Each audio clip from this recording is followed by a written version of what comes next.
నా పేరు కోడూరి భార్గవ ప్రతాప్. మేము ఇవాళ ప్రకాశం జిల్లా tax practitioners and consultant association కింద ప్రమాణ స్వీకారం చేస్తున్నాము. నేను జాయింట్ సెక్రటరీగా దీనిలో ప్రమాణ స్వీకారం చేశాను. మేము ట్యాక్స్ కన్సల్టెంట్లుగా జిఎస్టీ ప్రాక్టీస్ ఎక్కువగా చేస్తూ ఉంటాము, అలాగే ఇన్కమ్ ట్యాక్స్ కూడా చేస్తాము.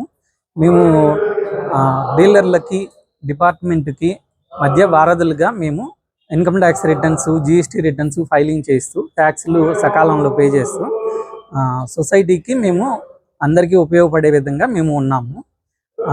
మా సొసైటీ తరఫున మేము డిపార్ట్మెంట్ నుంచి వచ్చే జీవోలకి, వాటికి సంబంధించి వచ్చే ప్రాక్టికల్ ప్రాబ్లమ్స్కి కరస్పాండెంట్గా మేము డిపార్ట్మెంట్లకి ఇవి నోటిఫికేషన్లకు సంబంధించి క్లారిఫికేషన్లు కానీ, లేదంటే ఏదైనా సరే వచ్చిన ప్రాబ్లమ్స్కి మేము రిప్రజెంటేషన్ కానీ చేసి డీలర్లకి డిపార్ట్మెంట్కి మధ్యలో వారధులుగా ఇద్దరికి సమన్వయం చేస్తూ మేము ప్రాక్టీస్ చేస్తున్నాము.